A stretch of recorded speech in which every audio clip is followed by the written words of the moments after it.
स्वतंत्रता संग्राम का जिक्र आते ही हमारे मन मस्तिष्क में देश के अमर बलिदानियों के कई चित्र उभरने लगते हैं, लेकिन दुर्भाग्य से कुछ नाम ऐसे भी हैं जिनका योगदान तो किसी से कम नहीं, फिर भी उन्हें वह स्थान नहीं मिला जिसके वे हकदार थे। ऐसी ही एक महानायिका थी नागालैंड की महारानी लक्ष्मीबाई के नाम से प्रसिद्ध रानी गांदिल्यू, जो धर्म, संस्कृति और सभ्यता के लिए अपनी जान की परवाह किए बिना अंग्रेजों से भिड़ गई।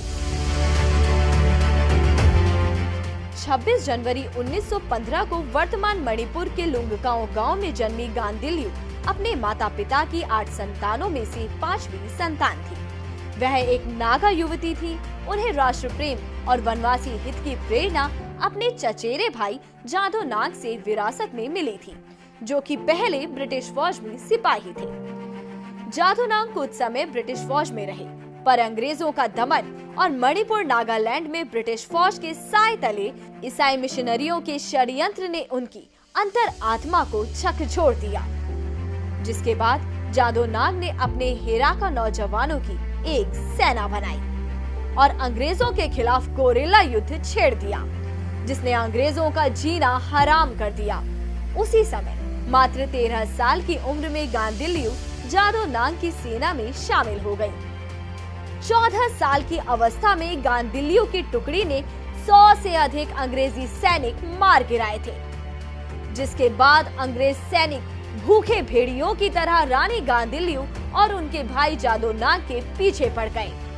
इन्हें पकड़ने के लिए असम के गवर्नर ने असम राइफल्स की 3री और 4थी बटालियन रवाना की।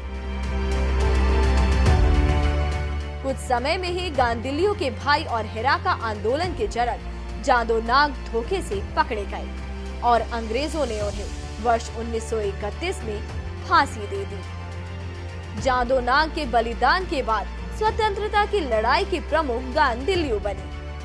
16 फरवरी 1932 को उत्तरी कछार की पहाड़ियों और 18 मार्च 1932 को हांगरम गांव में गांदिल्यू की गुरिल्ला फौज ने असम राइफल्स के छक्के छुड़ा दिए।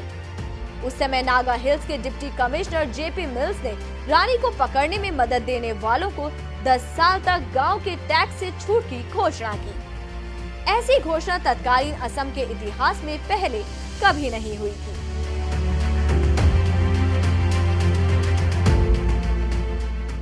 वहीं दूसरी ओर गांदिल्यू की गुरिल्ला फौज में भर्ती होने के लिए नौजवान दूर दूर से आने लगे थे। गांदिल्यू इस दौरान 2 मोर्चों पर लड़ रही थी। पहला अंग्रेजों से युद्ध में और दूसरा उनके साए में आने वाले ईसाई मिशनरियों से, जो भोले भाले ग्रामीण नागाओं को मतांतरण कर उन्हें ईसाई बना रहे थे। पश्चिमी देशों में मिशनरियों ने दुष्प्रचार किया था कि नागा क्षेत्र हेड हंटर्स यानी सरकाट कर उससे अपने गांव को सजाने वाले वहशी और असभ्य लोगों का इलाका है, जिन्हें सभ्य बनाने के लिए ईसाई मत का प्रचार किया जा रहा है। जबकि गांदिल्यू का मानना था कि नागा काली के उपासक है, उनका अपना महान इतिहास है। उन्हें सभ्यता का पाठ सिखाने वाले ये कौन लोग हैं जो विदेशी फौज के सहारे हमारे समाज का स्वरूप बदलने आ रहे हैं। गांदिल्यू ने अपने समाज को एक करने के लिए जिलियांग आंदोलन भी शुरू किया, ताकि सभी भिन्न भिन्न प्रकार की नागा जातियां एक सूत्र में बंध सके। 17 अक्टूबर 1932 को पुलोमी गांव के पास रात के अंधेरे में धोखे से अंग्रेज सैनिकों ने गांदिल्यू को उनके साथियों सहित पकड़ लिया। उस समय गांदिल्यू की आयु सिर्फ 16 वर्ष थी। गांदिल्यू को गिरफ्तार कर अंग्रेज सेना मणिपुर ले आई, जहां उन पर मुकदमे का नाटक किया गया और 10 महीने बाद गांदिल्यू को अदालत ने आजीवन कारावास की सजा सुना दी। पूरे नागा क्षेत्र ही नहीं, असम में इस घटना से आक्रोश उपजा और छोटी छोटी टुकड़ियां अंग्रेजों पर लगातार हमले करती रहीं। लेकिन प्रभावी नेतृत्व के अभाव में नागाओं का यह स्वतंत्रता संग्राम अधिक लंबा नहीं चल पाया।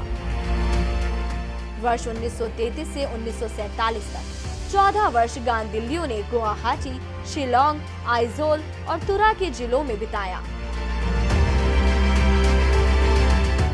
भारत में जब 1946 में स्वतंत्र भारत की अंतरिम सरकार बनी तो रानी गांदिल्लियो को जेल से मुक्त किया गया।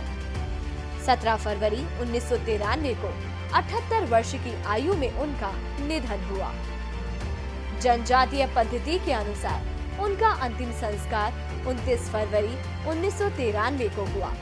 पूर्वोत्तर भारत को सादर नमन है।